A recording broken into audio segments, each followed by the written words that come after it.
皆様こんにちは。山のふもとのミシェルでございます。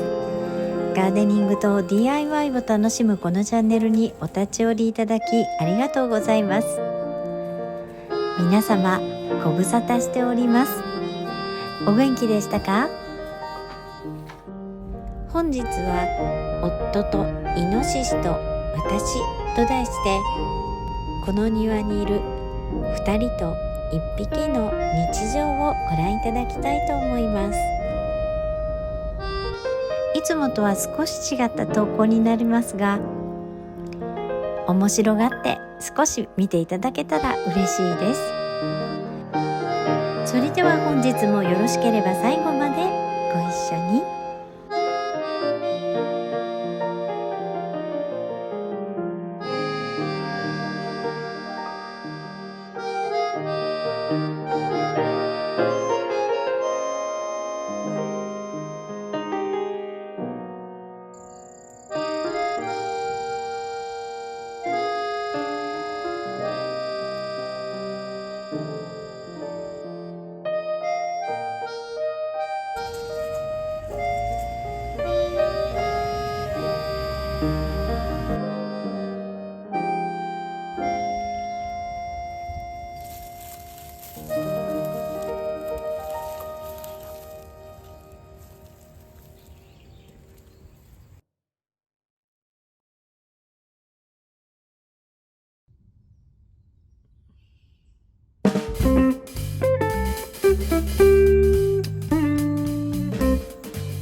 そして庭を荒らすイノシシたちも、彼らが美味しいと思うどんぐりや土の中の虫たちを求め、うちを訪れるのも不本意とはいえ仕方のないことだとは理解しています。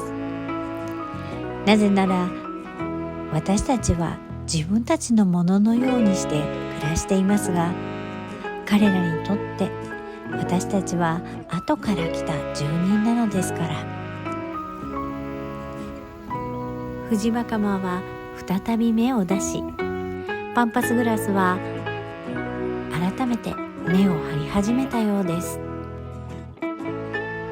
こうして2人と1匹、いや数匹との庭づくりは常に一歩進んで二歩下がり、小さな歩みで進んでいます。よろしければ今後もお付き合いくださいね。それではまた次回の動画でお会いいたしましょう。